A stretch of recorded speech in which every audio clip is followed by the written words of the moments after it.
Hello children and welcome to the English class of Standard 9. In the last period we were learning the poem Somebody's Mother. Somebody's Mother, written by Mary Jo Bryan. Now in this poem we seen that there was an old woman with all ragged clothes. That means she was poor. And it was a chilly, cold winter's day. And she was waiting at a crossing to cross the road. She was old, shivering, and was waiting for somebody to help over there. We learned many different figures of speech, namely the main figures of speech that we learned and we had I had finished explaining till I'll help you across if you wish to go. That is the fourth stanza out there, or the fifth one, I think so. Fifth stanza. At last came out of the merry troop the gayest boy of all the group. He paused beside her and whispered low, I'll help you across if you wish to go. So we reached at the point where the little boy was willing to help this old woman. Yes, and we are going to move ahead, but before that let us just revise the figures of speech that we came across in the poem.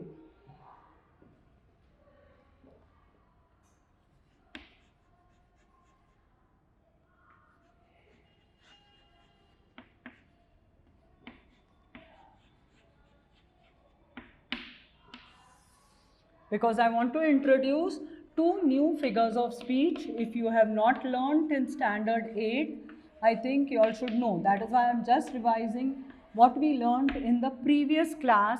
We learned figures of speech, tautology, then we know alliteration, which is very common.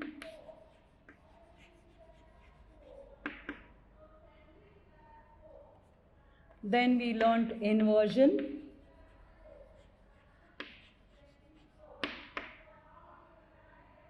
These were the main ones which we learnt. Tautology, alliteration and inversions were the main one which we learned in the previous period. Tautology is where two words are used which have the same or similar meaning, which have almost mean the same. Then we have alliteration. Alliteration where the same sound is repeated. The phonetic sound is repeated. The same phonetic sound is repeated. It is alliteration. And inversion is where grammatically the sentence is changed a bit so that just for poetic, to make it sound more poetic, they just change so that the last words rhyme maybe. So the poet just changes it a bit here and there. For example, the first stanza, the last line, and the woman's feet with age were slow. So there, and the woman's feet were slow with age. So instead of were slow with age, then it wouldn't rhyme with snow. So to rhyme with snow, the poet has put were slow at the end and change the grammatical sentence, and that is called inversion. Okay. Now as I go into the next stanza, we will be learning a little bit of two new figures of speech. So I would like to explain the two new figures of speech. One is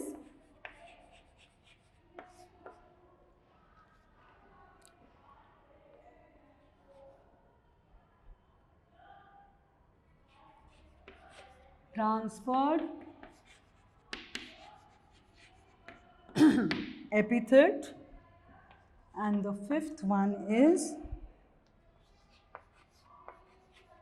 synecdoche.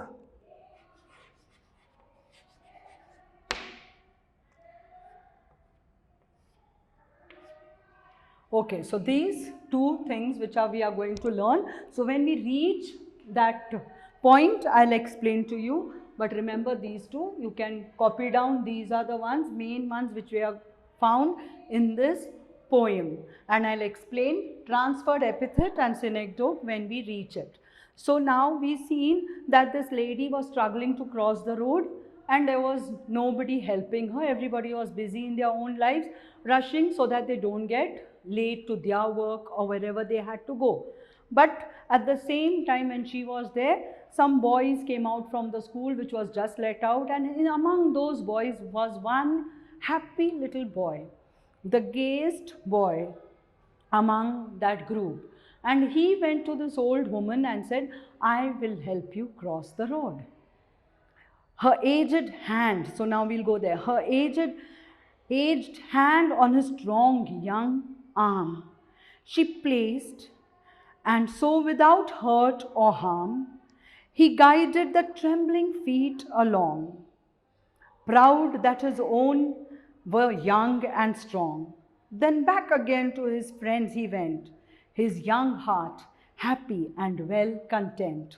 So here we see her aged hand on his strong young arm she placed. So he was nice and strong, and this old lady placed her arms on the child's young arm. So now see, you can see her aged hand on his strong young arm she placed. So again over here also, if you see aged hand, when the whole lady is aged, not only the hand, but the hand is told as aged to describe that she is old, right? So here we can say that it is a synecdoche. And what is a synecdoche? Now I'll explain to you.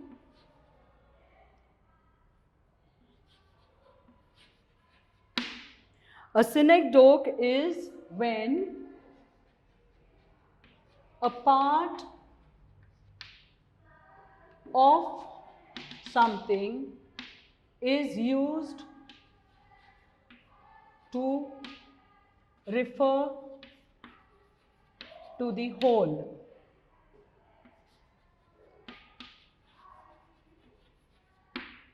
Part of something. I have put these dots so that it is part of anything. Over here, like the part, when a part of something, now the part of that woman body, the hand, is used to refer to the whole woman. The whole entire woman was old. The whole woman was old, but they have just said aged hand. Instead of saying that aged old woman placed her hands, so they've said the aged hand she kept. So it is actually referring to the old lady. So such places where we use where a part of something is used to refer to the whole. Part of something is used to refer to the whole. That is synecdoche. Okay. Now again similarly, kept on his strong young arm she placed. Again young, strong, young arm. So strong and young both are used for the arm, but actually it refers to the boy who is strong and young. So again over here, both these instances where aged hand and strong young arm, both over here if you see are synecdoches. And then it is also inversion.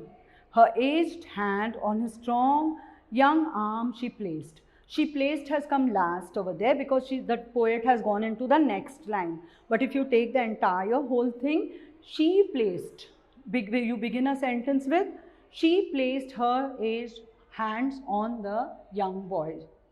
She placed, we would begin it with she placed, so it also comes under inversion as well as synecdoche. Okay. He guided the trembling feet along. See again over here. He guided the trembling feet along. Now do you think only the feet were trembling or the whole woman was trembling? The old woman was trembling, shivering, not just her feet. So again over here it is a synecdoche where when a part of something, I better write over there something. A part of something is used to refer to the whole. Part of something is used to refer to the whole. So again over here, the trembling feet is used by the poet to refer to the woman, the woman herself. Okay, so here the poet again has referred trembling feet instead of the woman. So he guided the trembling feet along, proud that his own were young and strong. So he was proud while helping. Come on, I am nice and strong and I am helping this woman, and he was very happy doing that. His young heart, then back again to his friends he went. Then back again to his friends he went. So again over here you can see, then back again to his friends he went. So how would you say this sentence again? He went to his friends back again. He went to his friends. You would usually say the sentence this way, but here it is, to his friends he went. To his friends he went. So because it is to his friends he went, again it comes under inversion. Again this line comes under inversion because again to his friends he went to his friends again. He went to his friends again will be the correct way of writing the sentence grammatically. So it comes under inversion. Next line, his young heart happy and well content. Now his young heart. Now what do you think again? Young heart, happy and well content. So again the heart is used instead of referring to the whole young boy. Again young heart has been used instead of referring to the whole boy. And his heart has been told to be happy and well content. So now here comes the other figure of speech that I have to explain to you, that is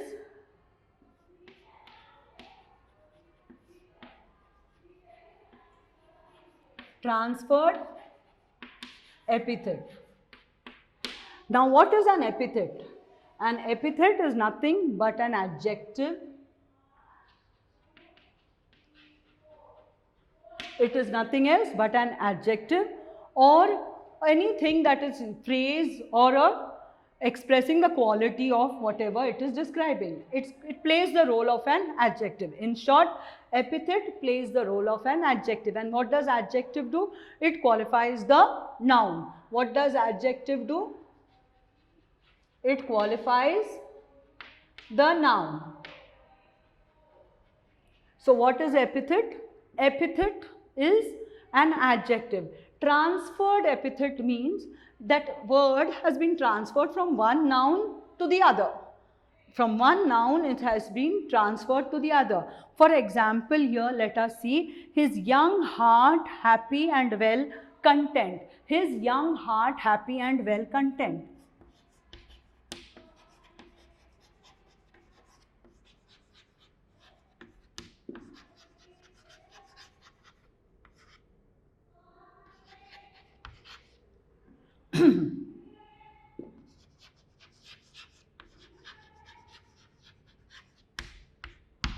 His young heart happy and well content. First of all, we said heart has been used first of all in place of the boy. So here we get synecdoche. Heart has been used in place of the boy. So that is already a synecdoche.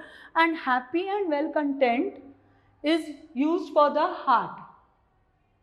Happy and well content is used for the heart instead of the boy.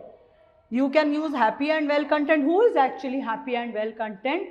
The boy has to be happy and well content. So here again the transferred, instead of describing the boy, then the adjectives over here, happy and well content, are adjectives describing the boy. The boy is happy and the boy is well content. But instead of using it for the boy, they have been used to describe the heart. And heart again, instead of describing the whole boy, referring to the whole boy, we have used heart, only a part of that boy, that is his heart. So it contains both this line contains both the figures of speech, synecdoche and transferred epithet. How synecdoche? Because heart has been used, the part has been used. Heart, when a part of something, so part of that boy, that is the heart, is used to refer to the boy.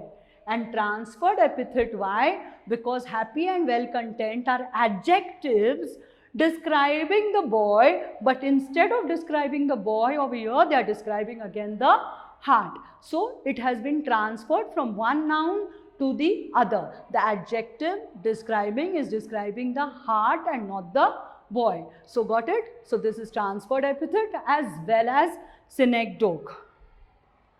Okay. So he's so happy. The boy is so happy that he has done and he's so satisfied. Have you ever felt, children, very satisfied when you help someone? We do, isn't it? We always feel very happy when we help somebody, because that gives us something like we accomplish something. Every day we do so much for ourselves. One little thing, the joy for doing something for others is immense. It cannot be compared with anything else. Try it if you've not done it. Try helping somebody and see what an immense joy you feel. The joy of helping others is immense. Always help others whenever you get an opportunity. Keep helping others wherever you get. Right? Okay. Now next page. She's somebody's mother boy. Now here he's explaining to the other children. He's come back to the children happy that he has helped that old woman. And here he's come back to the group and he's explaining to them proudly, happily, see what I've done. But while explaining, his humility is still there. His humility, his humble behavior is still there in him, and he is explaining to the boy the reason. Because of course when he goes back over there, the other boys must have teased him. What were you doing there? Why did you go there? They must have been teasing him. So when he comes back over there, he is explaining to them why he did that. And that, children, is so important. That is like the main theme of the poem over here. That is, and the poem itself is named that way, somebody's mother. She's somebody's mother, boys, you know. For all, she's good, she's aged and poor and slow. She is old, she's poor and she can't walk fast.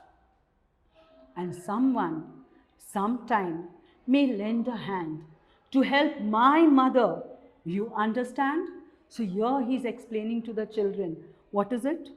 That someday, today I have helped him, but someday somebody will help my mother when she will be needing some help. And that is why when we discussed, when I first introduced the poem to you, I told you about those things.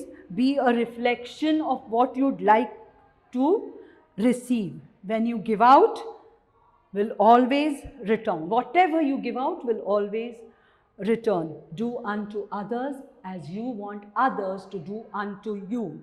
These things have just not come up. All these proverbs and all are to teach us a lesson. Do unto others as you would want others to do to you. And that is what the boy is doing over here. He is doing it for that woman with the hope that someday, when his mother would reach that age, where she would not have and I would not be next to her and she would need somebody to help, someone would definitely come and help, because God is watching, and if I have helped somebody today, definitely somebody will come and help my mother someday. That is what the poet is trying to teach you all today. She's somebody's mother, boys, you know, for all she's aged and poor and slow. And someone, sometime, may lend a hand to help my mother, you understand. If ever she's old and poor and grey, and her own dear boy so far away. You never know, children, you're going to grow up. Today you all are young, your parents are young around with you, helping you out in everything that you do, giving you everything at the table right now. Now that everything, your classes are going online and all such things, of course you will be getting everything at the table. Your young parents are helping you throughout the day. But they are going to grow old, isn't it? They are. And you too are going to grow old and move on. Move on. Maybe you may get a job in US, or maybe you may be posted somewhere. Anything. You may not be always close to your parents to take care of them like the way they are taking care of you today.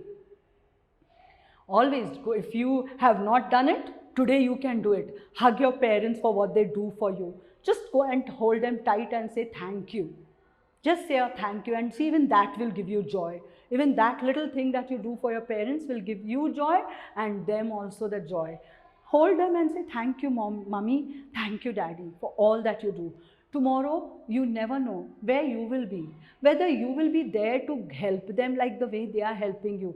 But remember, as they grow, they are going to grow old. They may fall sick, they may need somebody's help. And this boy over here is helping others with the only hope that someday if his parents come under such situation, there will be someone. God will send an angel. God will send an angel at that particular time to help his mother. With that hope, this boy has helped this old woman over there, because he knows that that old woman's son may be somewhere else. That's why he's not with her today. Otherwise, he would have been holding her hand and crossing the road. Your mother has held your hand and brought you to school. Your mother has held your hand and taken you everywhere. She's seen that you never get lost. So she holds your hand tight. Remember this, children. And the same mother will become old. You may not be around her. And that's the time when she will need help, and you will also keep praying for someone to help her. So keep doing good, because what you do unto others, you will also get back that. Whatever you do, you receive. Next line over there. Somebody's mother bowed low her head in her home that night, and the prayer she said. And the prayer she said was, God, be kind to that noble boy who is somebody's son and pride and joy. Children, just imagine. Here this boy has helped her with the intention of what? That one day somebody will help his mother if she reaches that point. And on the other hand, this old woman, when she reaches her home in the night and she's saying her prayers, she remembers this boy. So you see, you just don't get what you give, you also get blessings. And those blessings are countless. Those blessings are countless, children. And that's what this lady has prayed for that boy. That she bent over there, she bowed low her head in her home that night. And the prayer she said was, God, be kind to that noble boy. So she's already started praying for that boy. That God, be kind. Because, why? Why be kind to that boy? Because he's helped her. Not only that, because he is somebody's son. Because he's somebody's son and pride and joy. Just look at this, children. The poet has explained it so well. The central idea of the poem is nothing but do unto others as you would like others to do to you. Always help others with the hope that someday, somewhere, you will be getting help. Okay? Again, just to revise all the figures of speech, you have tautology, alliteration, inversion, transferred epithet, and synecdoche. Synecdoche, to new ones, maybe you've learnt it for the first time, maybe you've not learnt it in 8th standard, or maybe you have, but still. Synecdoche, when a part of something is used to refer to the whole. When a part of something is used to refer to the whole. The two important lines from the poem, underline them, which I have shown you all, and write next to it, synecdoche, and transferred epithet is to use, I did not write the definition, so I will write the definition of transferred epithet too. So you all will have it in your books. You all can copy it down in the books. I told you what an epithet is.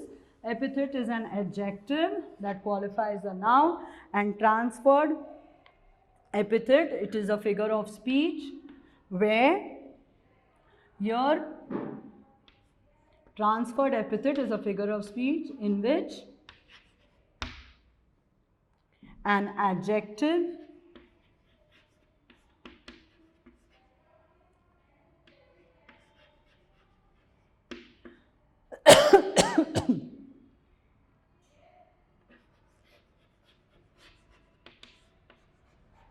qualifies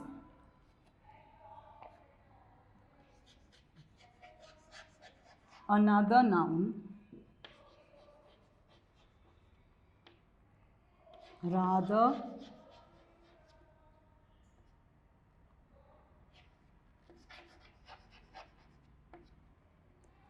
than the person or thing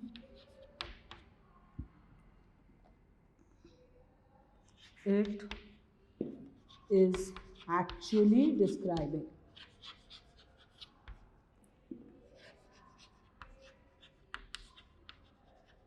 Okay? Transferred epithet is a figure of speech in which an adjective qualifies another noun. Epithet, I told you, is an adjective qualifies another noun rather than the person or thing it is actually describing. Rather than the person or thing it is actually describing. Okay, children? Read this poem and do the exercise. It's very short. Do the exercise. Try and do the exercise on your own. Thank you, students.